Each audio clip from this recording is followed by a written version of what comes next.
At the Earth's Core, written by Edgar Rice Burroughs. Narrated by Jack Nolan. Chapter 1. Toward the Eternal Fires. I was born in Connecticut about 30 years ago. My name is David Enns. My father was a wealthy mine owner. When I was 19, he died. All his property was to be mine when I had attained my majority, provided that I had devoted the 2 years intervening in close application to the great business I was to inherit. I did my best to fulfill the last wishes of my parent, not because of the inheritance, but because I loved and honored my father. For 6 months I toiled in the mines and in the counting rooms, for I wished to know every minute detail of the business. Then Perry interested me in his invention.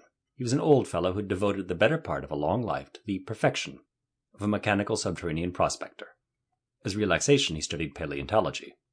I looked over his plans, listened to his arguments, inspected his working model, and then, convinced, I advanced the funds necessary to construct a full-sized practical prospector.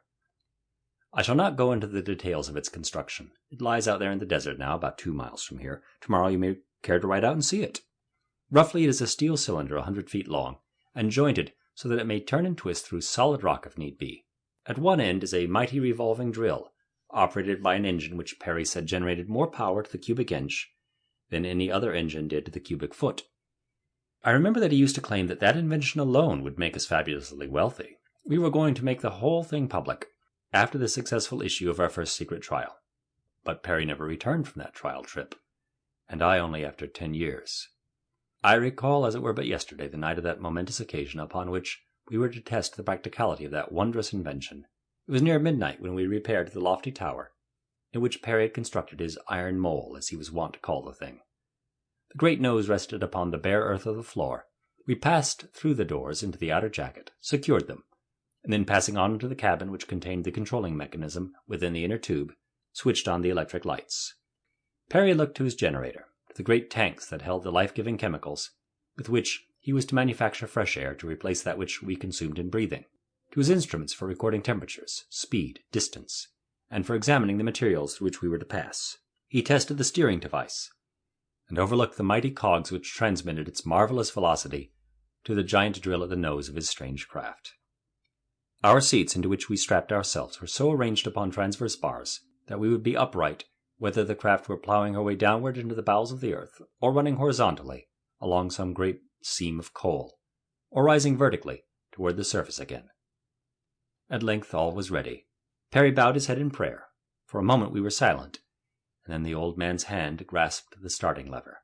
There was a frightful roaring beneath us. The giant frame trembled and vibrated. There was a rush of sound as the loose earth passed up through the hollow space between the inner and outer jackets to be deposited in our wake. We were off. The noise was deafening. The sensation was frightful. For a full minute neither of us could do aught but cling with the proverbial desperation of the drowning man to the handrails of our swinging seats. Then Perry glanced at the thermometer. "Gad!"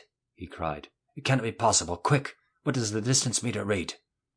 That and the speedometer were both on my side of the cabin, and as I turned to take a reading from the former I could see Perry muttering, 10 degrees rise. It cannot be possible."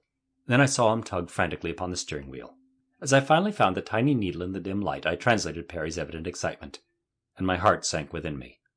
But when I spoke, I hid the fear which haunted me.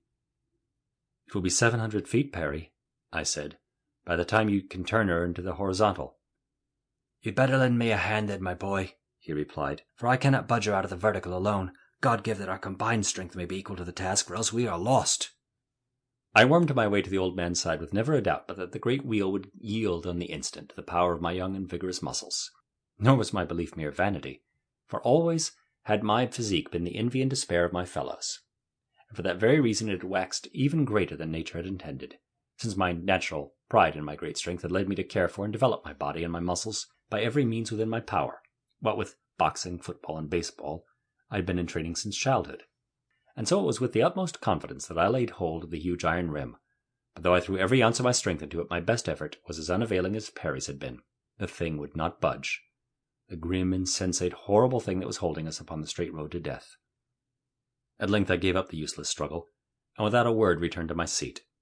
There was no need for words, at least none that I could imagine, unless Perry desired to pray, and I was quite sure that he would, for he never left an opportunity neglected where he might sandwich in a prayer. Sample complete. Ready to continue?